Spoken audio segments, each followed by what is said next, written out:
네, 선생님들 안녕하세요. 6월 첫째 주 나도 예수님을 사랑해요 라는 제목으로 오늘은 요한복음 21장 15절에서 17절 말씀으로 선지학교 진행하겠습니다. 17절 말씀, 요절 말씀 한번 같이 읽겠습니다. 세 번째 이르시되 요한의 아들 시몬아 내가 나를 사랑하느냐 하시니 주께서 세 번째 네가 나를 사랑하느냐 하심으로 베드로가 근심하여 이르되 주님 모든 것을 아시오매 내가 주님을 사랑하는 줄을 주님께서 아시나이다. 예수께서 이르시되 내 양을 먹이라. 예, 오늘은 가로 세로 낱말 퀴즈를 통해서 우리가 이야기를 진행해 볼까 합니다. 오늘 나눌 말씀의 세 가지 키워드인데요. 첫 단어는 사로 시작하는 가로 단어입니다. 뭘까요? 오늘 본문은 예수님께서 부활하신 후 다시 고기를 잡으러 갈릴리에 갔던 베드로와 제자들을 찾아오셔서 함께 아침 식사를 나누신 후를 배경으로 합니다. 부활하신 주님이 직접 차려주신 그야말로 성찬이었죠. 하지만 예수님은 식사를 하는 동안 별 말씀이 없으셨어요. 적어도 요한은 그것을 의미 있게 기록하지 않았습니다.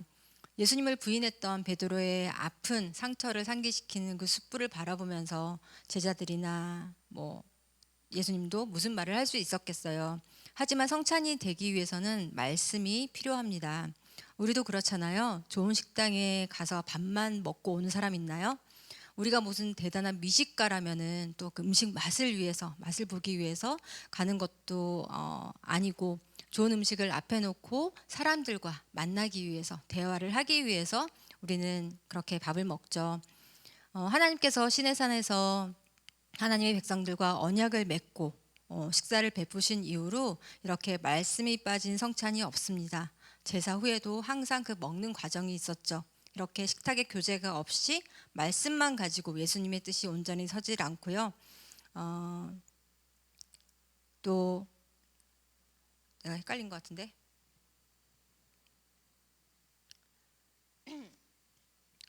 하나님께서 시내산에서 하나님의 백성들과 언약을 맺고 식사를 베푸신 이후로 말씀이 빠진 성찬이 없고 또 식탁에 교제가 없이 말씀만 가지고 예수님의 뜻이 온전히 서지 않습니다. 식탁의 예배와 말씀의 예배는 늘 함께 가는 거죠. 예수님도 갈릴리에 찾아오셔서 제자들과 식탁의 예배 후 이제 말씀의 예배를 시작하십니다. 예수님께서 베드로에게 먼저 말씀하시죠. 요한의 아들 시몬아, 네가 이 사람들보다 나를 더 사랑하느냐. 예수님은 잔뜩 주눅든 베드로에게 책망하는 말씀을 하시는 것이 아니라 네가 다른 사람들보다 나를 더 사랑하느냐라고 물어보십니다. 저희도 아이를 키우고 있지만 아이들이 뭔가 잘못했을 때 여기 일로 와봐, 앉아봐. 그리고 제일 먼저 하는 말은 너 왜 그랬어? 사실 이런 말부터 나오거든요. 근데 예수님은 베드로의 사랑을 확인하세요.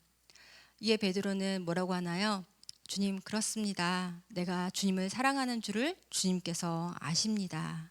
라고 대답합니다.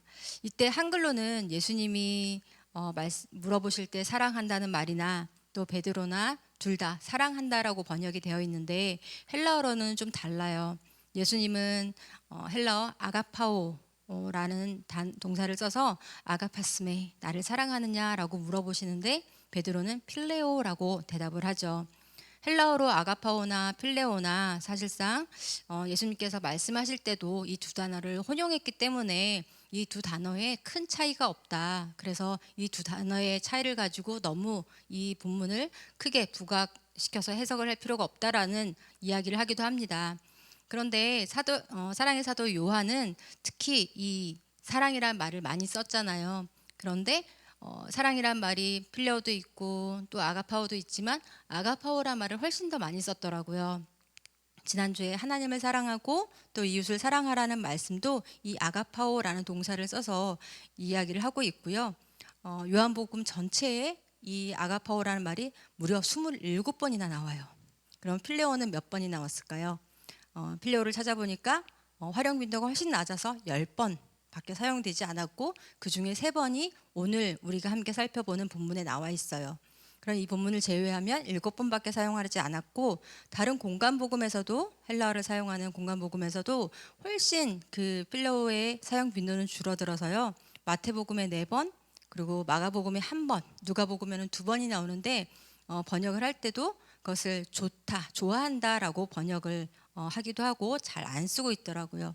게다가 요한은 요한복음 전체나 요한의 서신들을 보면은 굉장히 어휘가 다양하지 않습니다.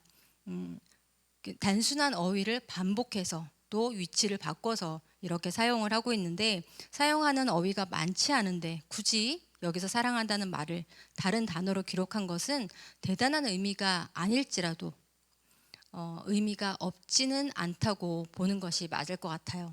적어도 베드로가 예수님의 질문과 다른 단어를 사용한 것이라면 베드로의 입장에서는 다분히 의도적인 사용으로 보는 것이 좋을 것 같습니다. 예전에 베드로는 어땠나요? 그전에는 참 거칠 것이 없고 당당했고 용기 있다고 우리는 생각을 기억을 하고 있는데, 그전처럼 거칠 것 없이 당당하고 자신 있게 대답하지 못하는 베드로의 심정을 표현한 그런 단어 선택이 아닌가라는 생각이 듭니다. 그렇게 베드로가 대답을 하자 예수님께서 뭐라고 말씀하시나요? 네, 어린 양을 먹이라 말씀하십니다. 부활하신 예수님을 만나고도 갈릴리 어부로 다시 되돌아간 베드로를 찾아오셔서 예수님께서 베드로에게 다시 사명을 주시는 거죠.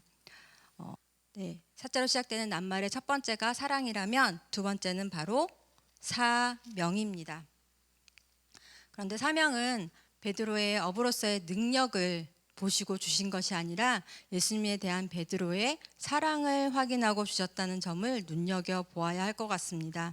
세상은 우리에게 자꾸 우리의 실력을 증명해봐 라고 요구를 하죠.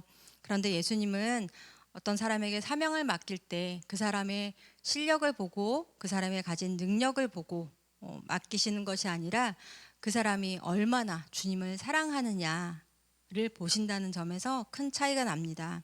왜 그럴까요? 주님이 주시는 사명을 감당하는 데는 다른 기술이나 실력이 정말 필요 없는 걸까요? 저는 5년 전에 이스라엘을 한번 다녀온 적이 있어요.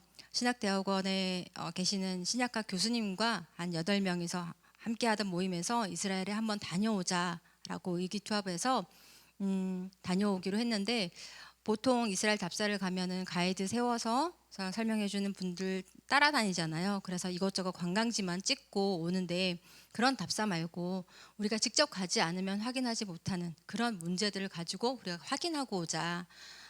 그래서 어떤 것들을 우리가 확인하고 와야 될지 한 6개월 이상을 걸쳐서 준비를 하고 또 조사를 하고 연구를 해서 답사다운 답사를 한번 다녀오기로 했습니다. 그래서 8명이 자, 우리는 예수님의 발자취를 따라가자 라는 주제로 6개월 이상 준비하고 다녀왔습니다. 그런데 도착해서 며칠을 다녀봐도요, 사실 눈 씻고 찾아봐도 예수님의 흔적을 찾을 수가 없었습니다. 예수님이 나신 곳, 예수님이 여기서 말씀을 전하셨더라 하는 등등 이렇게 추측되는 곳들은 많았고, 그곳마다 그것을 기념하는 기념 교회들이 세워져 있긴 했지만 진짜 예수님의 흔적, 예수님의 발자취, 다윗의 흔적들은 찾아볼 수가 없었습니다. 또 제가 물질적인 증거들을, 인간이 남긴 물질적인 증거가 확실히 필요한 고각자잖아요. 고각자의 눈으로 봤을 때 그곳에는 예수님이 남긴 흔적이 없었습니다. 하긴 무덤도 안 남기신 분인데 무엇을 남기셨을까요? 그런데 가는 곳마다 우리를 압도하는 엄청난 건물들이 있었어요.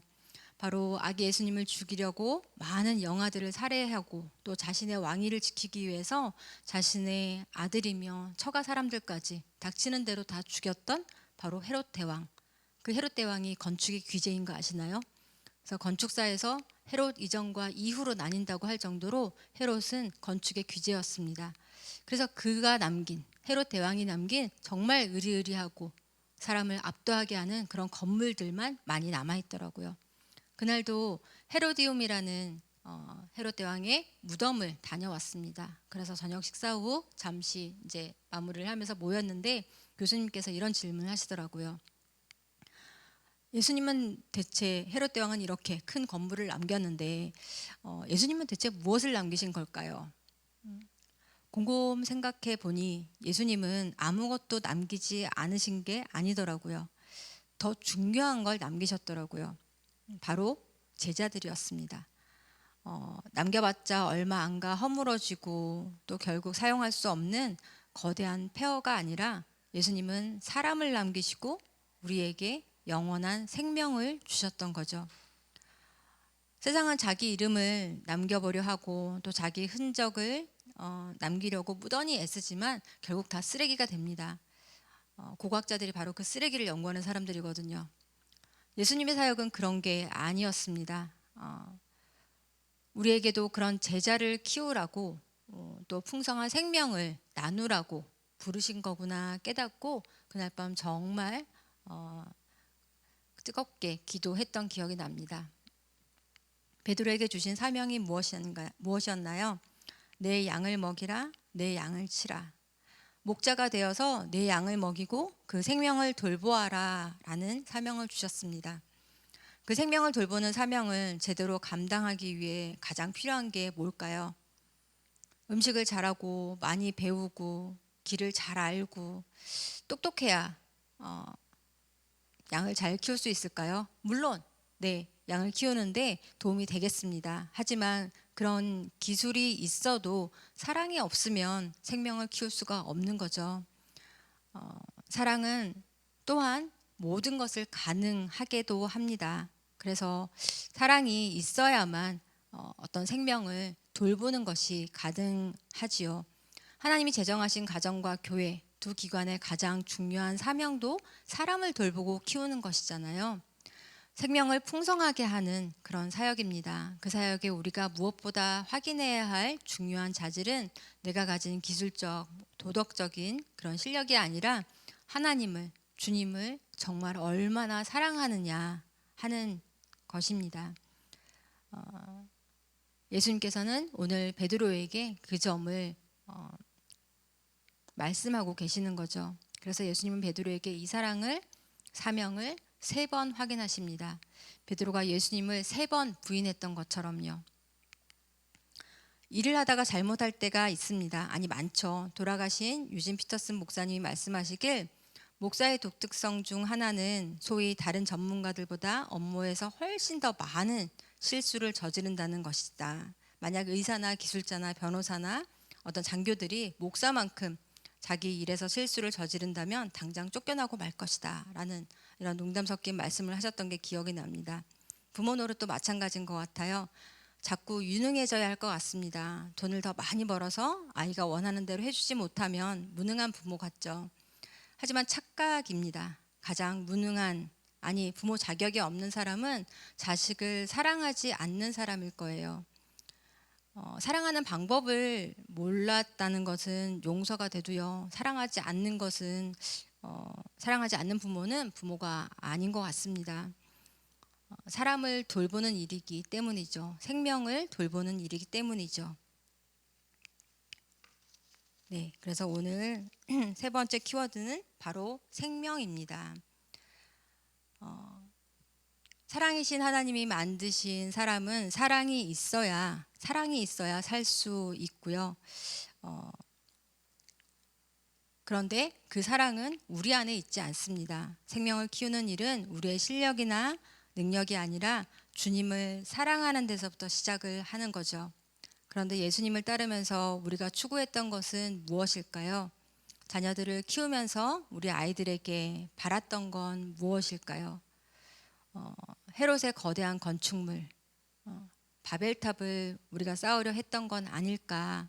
오늘날의 교육을 보면서 많은 생각을 하게 됩니다. 그런 우리를 찾아오셔서 예수님은 확인하십니다. 선지야, 네가 이 사람들보다 나를 더 사랑하느냐? 예수님께서 우리에게 요구하시는 것은 예수님과의 관계이죠. 그리고 예수님에 대한 사랑을 근거로 우리에게 예수님의 양들을 돌보는 일, 생명을 살리는 그 일을 우리에게 맡기신 거죠. 우리에게 절대 너 잘할 수 있느냐? 잘해야 된다? 이렇게 물어보시지 않아요. 오늘 우리가 다시 확인해야 할 한 가지는 내가 정말 주님을 사랑하는가입니다. 그리고 오늘 우리가 해야 할 가장 중요한 일은 나도 주님을 사랑합니다 라고 진심으로 고백하는 일이라고 생각을 합니다. 그리고 죽음처럼 강한 그 사랑이 우리를 살리고 우리에게 맡긴 자들을 또한 살려냅니다. 주님을 사랑하는 우리 선생님과 부모님들을 통해서 주님의 사랑이, 그 생명을 살려내는 능력 있는 그 큰 사랑이 아이들의 가슴에 심길 것이라 믿습니다. 우리 함께 기도하겠습니다. 내가 확신하노니 사망이나 생명이나 천사들이나 권세자들이나 현재일이나 장래일이나 능력이나 높음이나 깊음이나 다른 어떤 피조물이라도 우리를 우리 주 그리스도 예수 안에 있는 하나님의 사랑에서 끊을 수 없으리라. 아멘. 그 어떤 것도 끊을 수 없는 영원하신 사랑으로 우리를 사랑하시는 주님, 베드로를 포기하지 않으시고 사랑으로 회복시키시고 다시금 주님의 양을 치는 사명을 주신 주님, 우리에게 주님의 사랑을 다시 회복시켜 주옵소서. 주님을 사랑하는 마음으로 다시금 우리 아이들을 바라보고 돌보게 하옵소서. 우리에게 맡겨진 어린 자들의 가슴에 주님을 아로새기는 우리가 되게 하여 주옵소서. 그리하여 우리 자녀들, 다음 세대가 절대 주님을 떠나지 않고 주님의 풍성한 사랑과 생명을 누릴 수 있도록 우리를 사용하여 주옵소서. 사랑이 많으신 예수님의 이름으로 기도드립니다. 아멘.